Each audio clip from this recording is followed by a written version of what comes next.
Right, so in this video we're going to look at, this is a continuation of the previous one where we're now going to look at some examples of how we find complementary functions given a particular differential equation. So we're only going to look at homogeneous equations for the time being. So here we go with the first example, y double dash plus y dash minus 6y equals 0 squared plus lambda minus 6 equals 0, which means that we end up with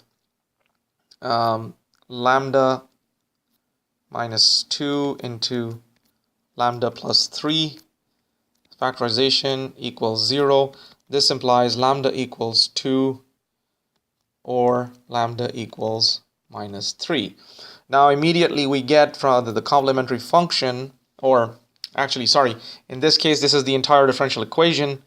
It's a homogeneous differential equation, so whether complementary function or not, the complementary function is the solution to the homogeneous equation in any case. So here the solution to this differential equation is AE 2x plus BE minus 3x. So it's as easy, as simple as that. Let's try another example. So in this case, this of course gives us lambda squared plus 2 lambda plus 1 equals 0. By the way, this lambda equation is known as the auxiliary function. It's also referred to as the auxiliary equation, or the lambda is considered the auxiliary function. But anyway, terms aside, essentially you're talking about here the simple quadratic lambda plus 1 equals 0, which means that lambda equals minus 1 is a double root. Now that implies, all of that implies that the solution, okay, to this differential equation is a plus bx e to the minus 1, which is minus x in other words. So that's the solution to this differential equation. Now this is a homogeneous differential equation. Keep in mind, this is a complete equation, all right? This is not a complementary function.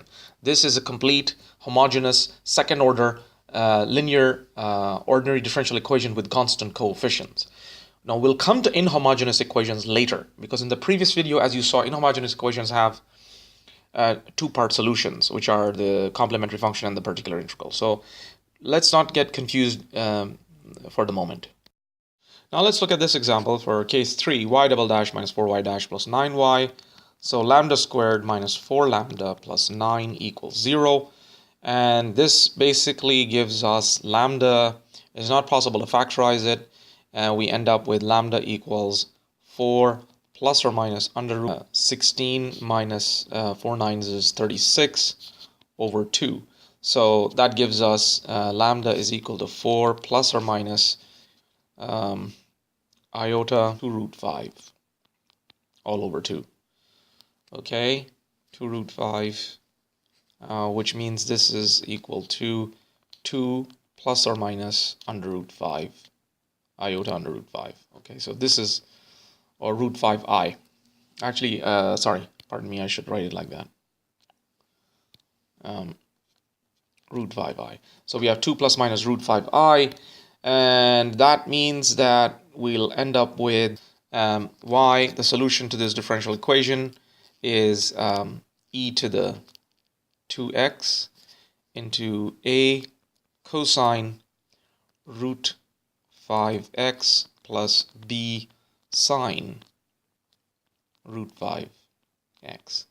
So that's the solution to this differential equation. Now, as you can see, the method is really quite powerful, and it very quickly gives you a solution based on the roots of the particular equation. The auxiliary equation is also known as the characteristic equation of the differential equation. As is known by several names, depends on what course you're doing and what your instructor likes calling it, or the book you're reading, what it likes calling it. So, but it doesn't matter. At the end of the day, it gives the same result. So essentially, those are the three cases for solutions to homogeneous second order differential equations with constant coefficients. So we'll stop here. We'll continue next time. In the next video, we'll continue with non-homogeneous equations.